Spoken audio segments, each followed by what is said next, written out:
of power. For a reaction to Federal Reserve Chair Jerome Powell's testimony and a look ahead to the jobs report tomorrow, among other issues, we bring in Douglas Holtz-Eakin, president of the American Action Forum, economist, of course. It's great to have you with us here, Douglas. We've been hearing, not just today, but Thanks, yesterday, that the war in Ukraine could, in fact, change the trajectory for the Federal Reserve's tightening regime. Do you see that happening a couple of months from now, a different tone from Jay Powell? Oh, it's entirely possible. I think what the testimony yesterday and today reinforced was that this is, in fact, a very cautious Fed chairman and a very cautious Fed. I had always thought that, for example, jumping off with a 50 basis point rise was not in the cards because they're going to move slow. They're not sure how the pandemic ultimately dissipates, and now they have additional uncertainty with Ukraine. They're going to move in a very cautious fashion. And what that's always told me is that the real risk is to the upside on inflation, and they're not going to risk sort of pulling back on growth too quickly. Douglas, your name was called out in the hearing yesterday. Douglas Holtz-Eakin, they were talking 40, 20, 20, 20. Your theory about inflation, that 40% of inflation is tied to spending, 20% regulations, 20% energy policy, 20% supply chain. It's an interesting way of looking at this. What does that tell you about where inflation is going? Well, it tells you, number one, that it isn't all temporary because, for example, if it was all supply chain that would dissipate quickly, labor force participation, COVID-related restrictions, that doesn't get rid of all of it. If it was all just pure demand stimulus, then, that would be one thing, and it would go away when the demand stimulus stopped.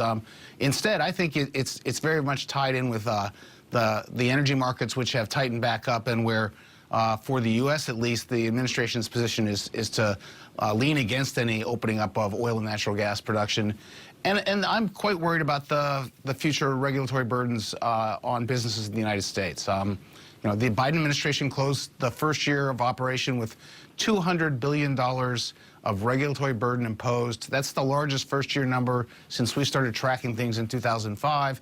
And they are making clear plans to issue more regulations, particularly in the climate area. So that's an ongoing cost burden that's going to get passed to consumers, and you don't see that going away at all. Well, if 40% of inflation is driven by spending, obviously you do not agree with the Biden administration that spending, for instance, on some of the programs that were in the Build Back Better legislation would help to cure inflation, Douglas. No, I think there are two problems with that argument. Problem number one is the timing. You just don't put in place big supply-side expansions overnight, whatever they may be. But the bigger problem is that often what they're doing with, say, child care is they're subsidizing the child care. And so that allows people to buy more, that increases demand, that raises the cost of child care. Their argument is, oh, we're going to give them enough taxpayer dollars to more than offset that. Well, that's fine until you run out of money, but you're actually not solving the inflation problem. Speaking of spending, you, of course, ran OMB. There's a request now from the Office of Management and Budget to get $10 billion for Ukraine. That's a number that could rise, but also another $22 billion and change for federal COVID response efforts. Apparently, all the money from the American Rescue Plan, Douglas, has been spent. That's quite a headline this morning. Will these get passed as part of the omnibus budget, and does that drive inflation? Well, first, because I have been in the budget world too long, I have no idea what it means to be a supplemental when you haven't actually done the basic budget. So this is all just spending that they want to do. The Ukraine number, your guess is as good as mine. I think we should show a commitment to the people of Ukraine, and this is just the beginning of that, in my view.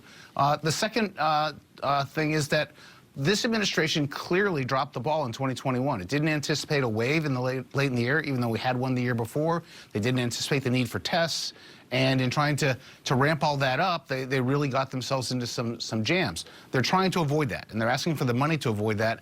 I think the lesson of history is we need to think of that kind of spending as the premier kind of economic policy in fighting the pandemic. And by the standards of the CARES Act, that's very little money and with a big payoff. Jobs Day tomorrow, Douglas. We saw a much stronger than expected number last month. It was confused, I realize, by the peak of Omicron. The White House thought it would be awful. Turned out to be startlingly good. What do we have tomorrow? I think something in the range of, 375 to 600 billion. That's the kind of range we have these days. Sorry, 600,000. But, you know, that's the kind of range we have. I think the more important numbers, the ones I'm looking for, are what happens to payrolls? How fast are they growing? They've been growing at a rate of 8.5% for the past 3 months. That's red hot labor demand. And on the other side of the equation, we haven't seen labor supply go up. We haven't seen labor force participation rise. We're still below February 2020. That's the mismatch. So I'm looking to see if that mismatch closes a little bit. And that, in fact, could close, correct? I mean, some folks are going back to work. You can see it in offices. Omicron rates of infection have come down significantly since the last jobs report. So if that number is weaker than expected, how does the market react to that? I think that it depends which number you're looking at. Labor force participation. That's the big one. Yeah. I agree with you. If that comes in weak, I think the market should worry, because that says the supply chain problems are not getting solved by the return of people to handle just the vast bulk of the demand. And we have inflation problems and growth problems simultaneously. That's the worst world for the Fed. Makes their job way harder. Insights from Douglas Holtz-Eakin, American Action Forum president. Douglas, thank you.